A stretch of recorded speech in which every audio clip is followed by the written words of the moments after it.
Live from New Delhi, you're watching DD India Live, India's voice to the world. I'm Preeti Kaur. Coming up in the next 30 minutes. Former US President and Nobel Peace Laureate Jimmy Carter passes away. January 9th will be National Day of Mourning in the US. South Korea orders air safety probe after country's worst crash. Another Jeju air jet experiences unidentified landing gear issue. India's External Affairs Minister Dr. S. Jaishankar to visit Qatar to hold bilateral talks on strengthening relations across various sectors. Indian Space Research Organization to launch 2 satellites to demonstrate docking and undocking of spacecraft.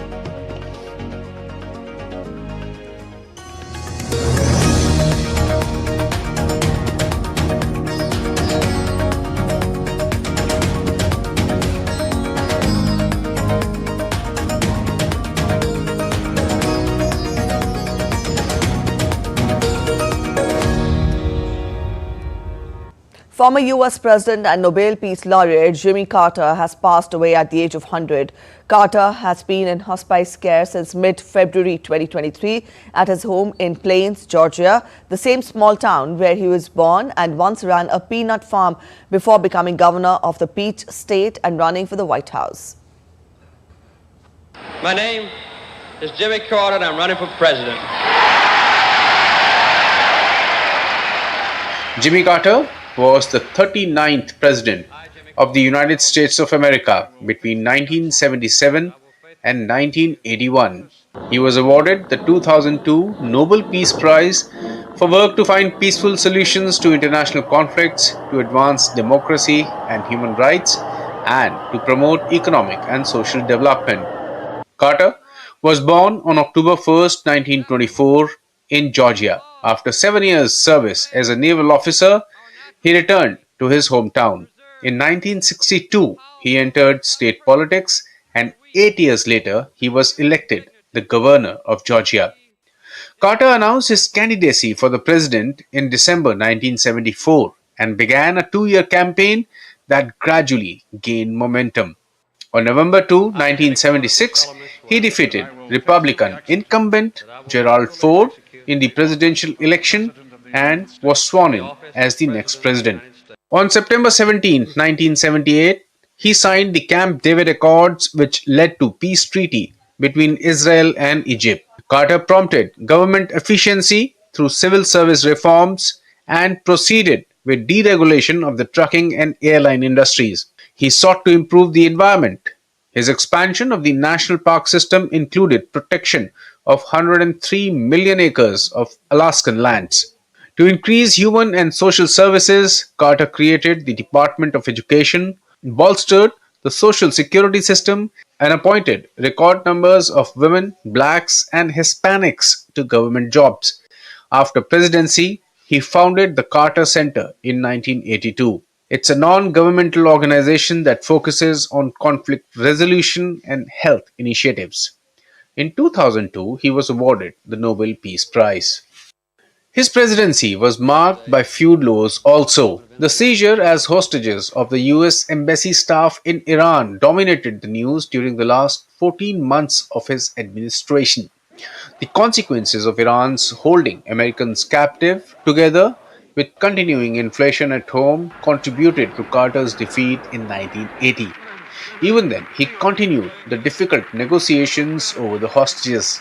Iran finally released the 52 Americans the same day Carter left office.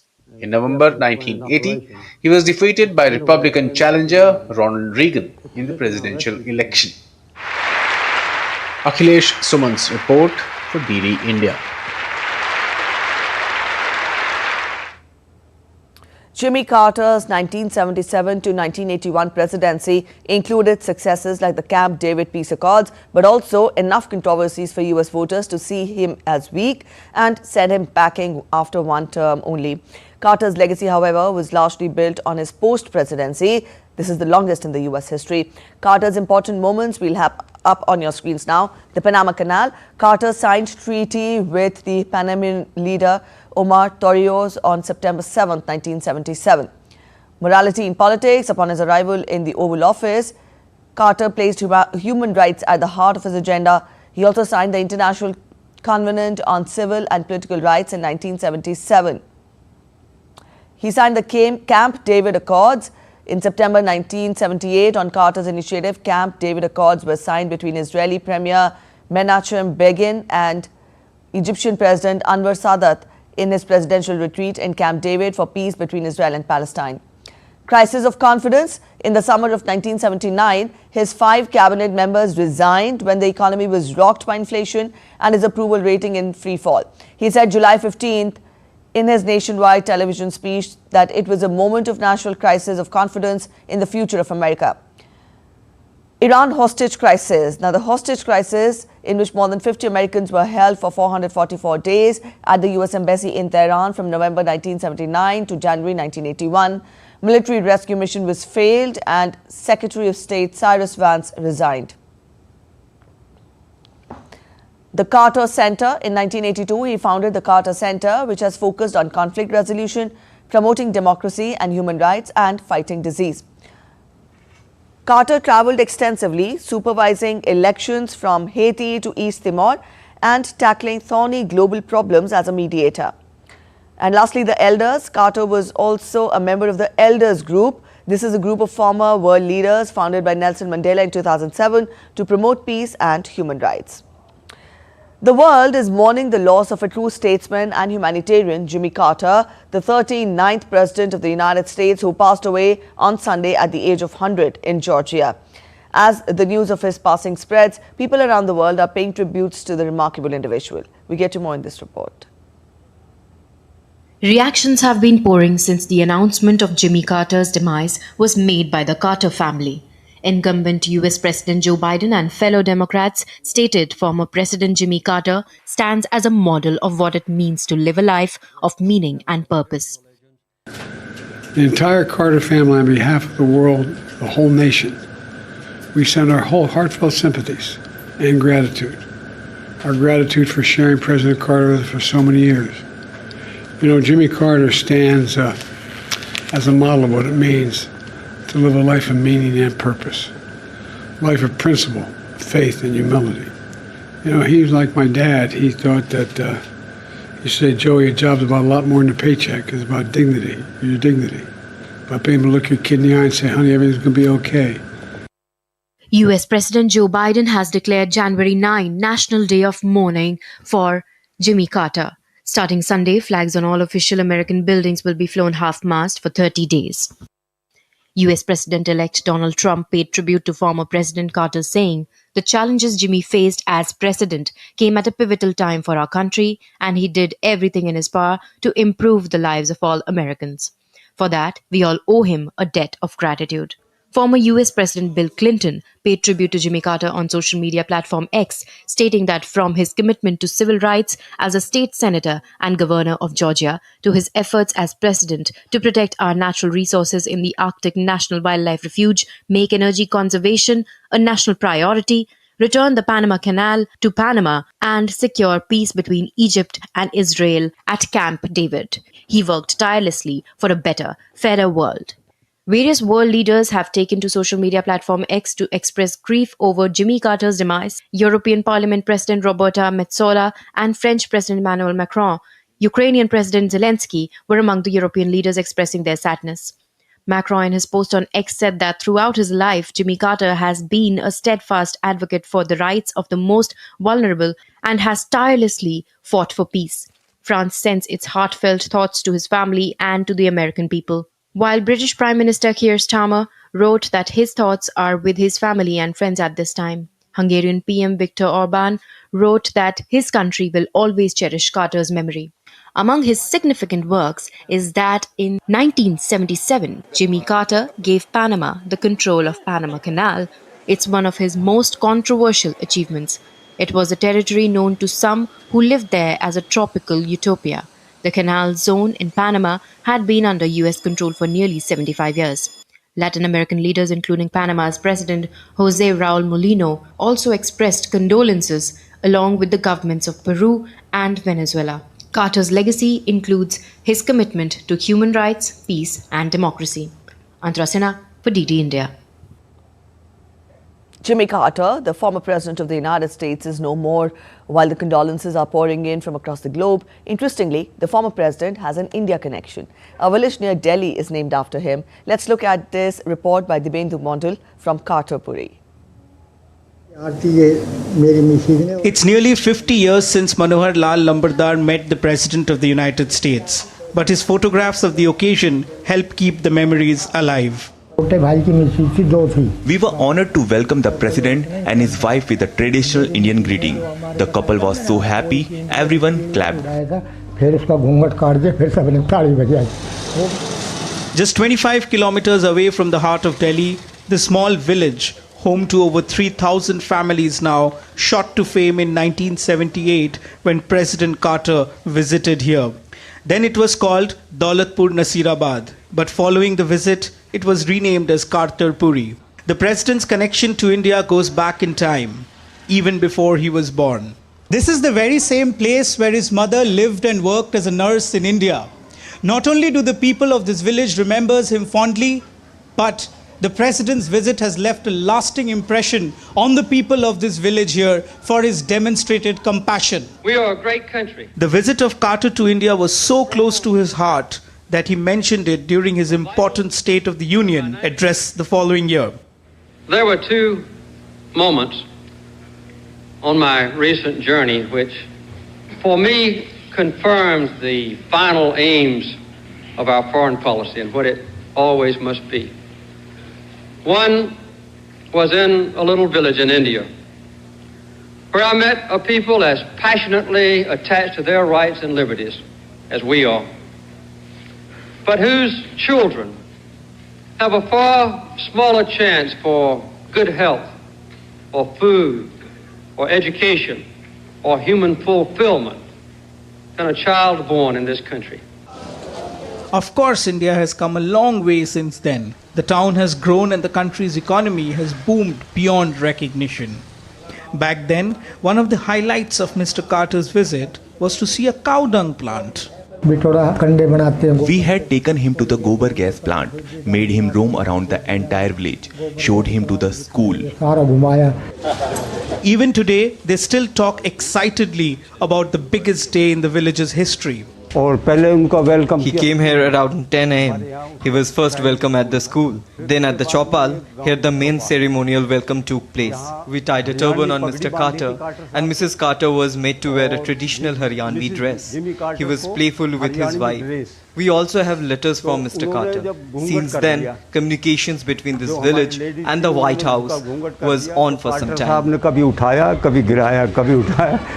Even when he's gone now, he has left a deep impression on these families in India who have shared and narrated their stories to their generations to keep him alive in their hearts. Dibyendu Mondal's report for DD India. All right, let's get to updates on South Korea plane crash now. South Korea's acting president, Choi Sang-mok, on Monday ordered an emergency safety inspection of the country's entire airline operations system once the recovery work on the Jeju air crash is finished. The acting president, who was only appointed on Friday, visited the site of the crash on Sunday. South Korea's Director General of Ministry of Land, Infrastructure and Transport said that the country is planning to conduct a special inspection of all 101 Boeing 737-800s in operation in the country, with U.S. investigators, possibly including from the beleaguered plane manufacturer Boeing, joining the probe into the crash. South Korea's deadliest air accident ever killed 179 people on Sunday when an airliner belly landed and skidded off the end of the runway, erupting in a fireball as it slammed into a wall at Muan International Airport.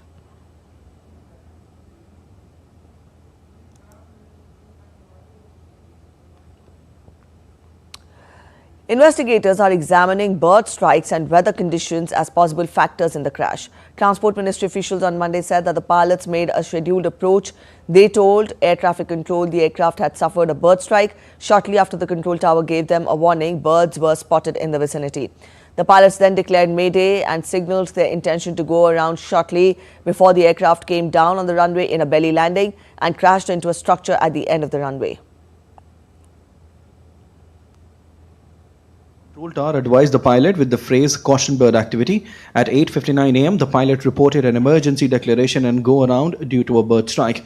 The pilot declared Mayday, Mayday, Mayday 3 times and used the terms bird strike and go around. If there had been more time, there could have been requested preparation measures such as dispatching fire trucks to stand by and preparing for emergency landing. Typically, in such cases, the pilot makes these requests and the control tower coordinates by placing firefighting teams on standby. South Korea has started 7 days of national mourning, with the acting president flying to the crash site in southwestern Muan for a memorial. Mourners grieved, laid flowers and paid their last respects to the victims of Sunday's plane crash at a memorial center that was set up in the South Korean city of Muan on Wednesday.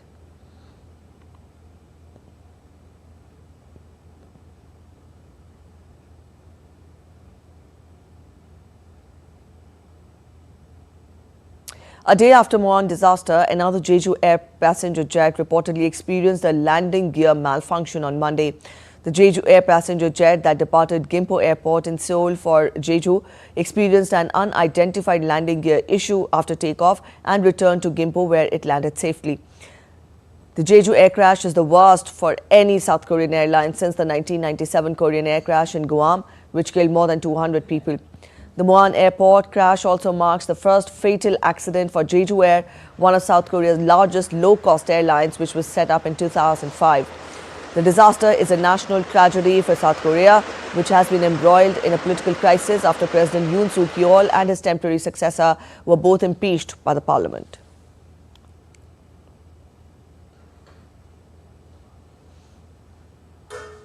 Meanwhile, US President Joe Biden said on Sunday that the United States is prepared to provide any necessary assistance to South Korea.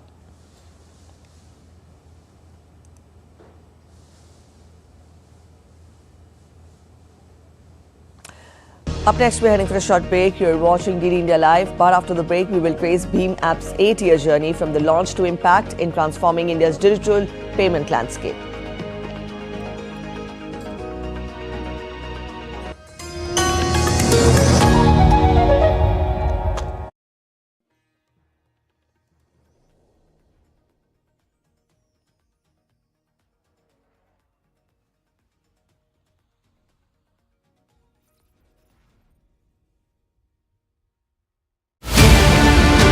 Well, 2024 has been quite a journey, especially when we talk about the world of cinema.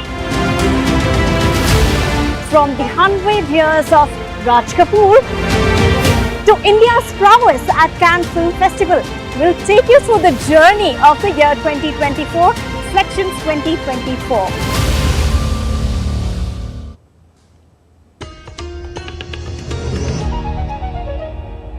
Welcome back. After the break, you're watching DD India Live, and India's External Affairs Minister Dr. S. Jaishankar will today leave for Qatar on an official visit. During his 3-day visit, Dr. S. Jaishankar will meet the Prime Minister and Foreign Minister of Qatar, Sheikh Mohammed bin Abdul Rahman bin Jassim Al Thani. The visit will enable both India and Qatar to review various aspects of bilateral relations, including political, trade, investment, energy, security, cultural and people-to-people ties, as well as the regional and international issues of mutual interest.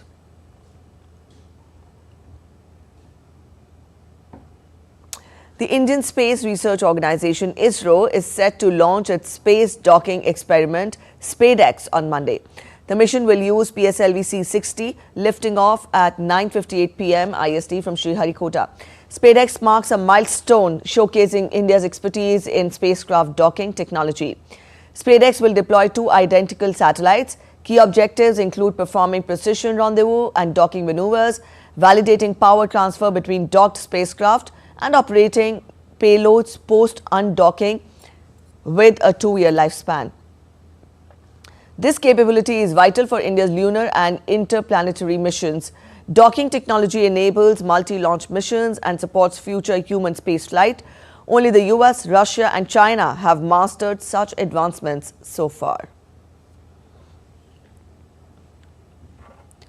Bharat Interface for Money, that is BHIM, is a payment app that allows users to make quick, easy and simple transactions using the Unified Payments Interface or the UPI.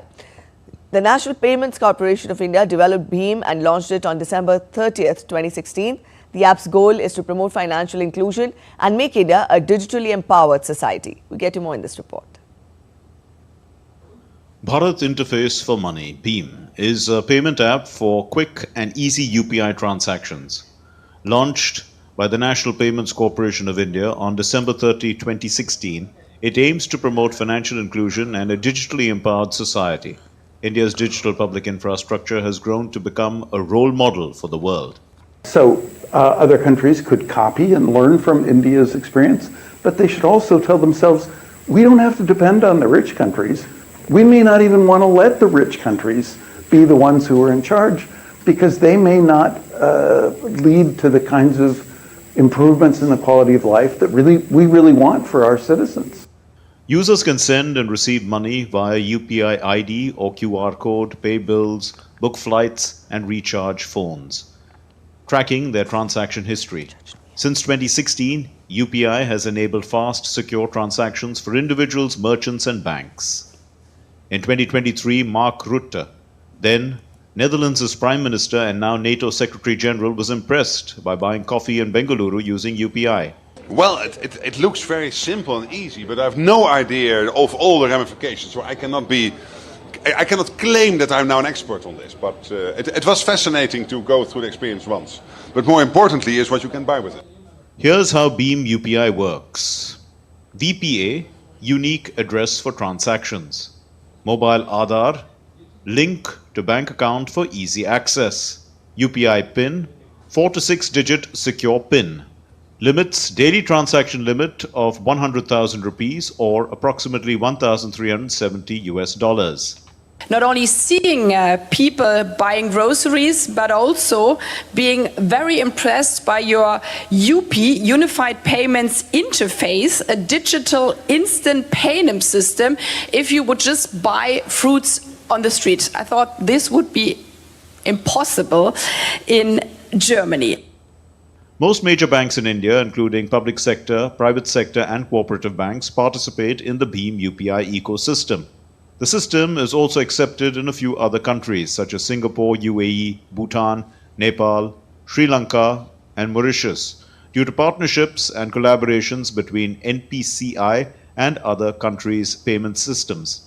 Additionally, NPCI has enabled cross-border transactions with the United States and United Kingdom and is exploring more partnerships globally. Bureau Report, DD India. Today is a day in the Indian history that fills every Indian with pride. On this day, December 30th, 1943, Netaji Subhash Chandra Bose hosted the national flag for the first time at Port Blair. This was also the day when this island was declared the first Indian territory to be freed from British rule.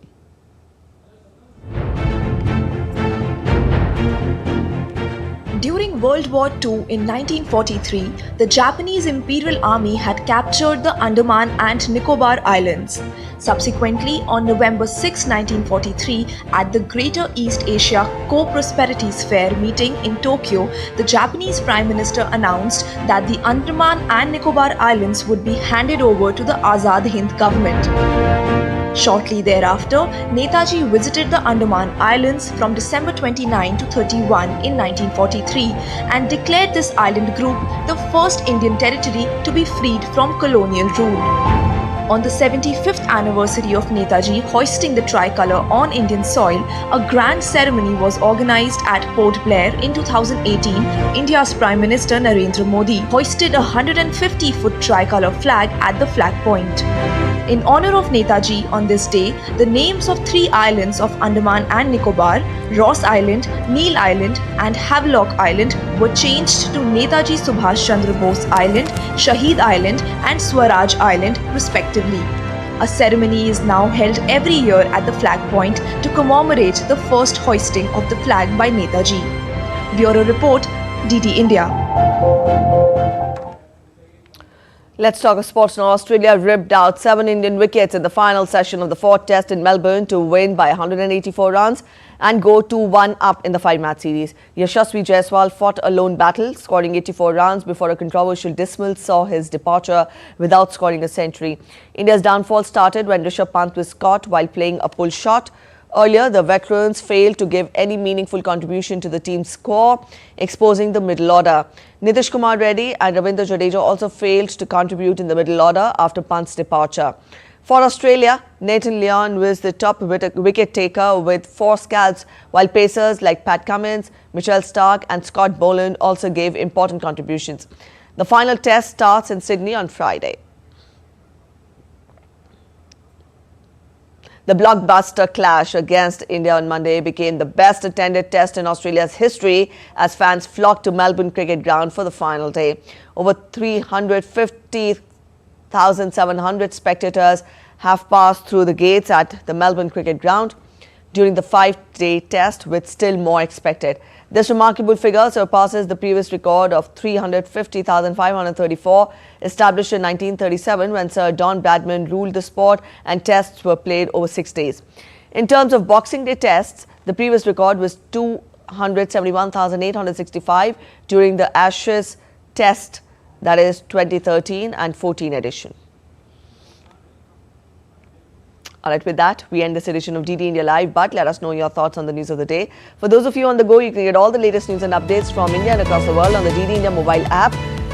This app is available on both Android and iOS platforms, and you can scan the respective QR codes on your screens. We'll be back with more news as it breaks here on DD India. I'm Preeti Kaur signing off, and from all of us in Delhi, thanks for watching DD India Live.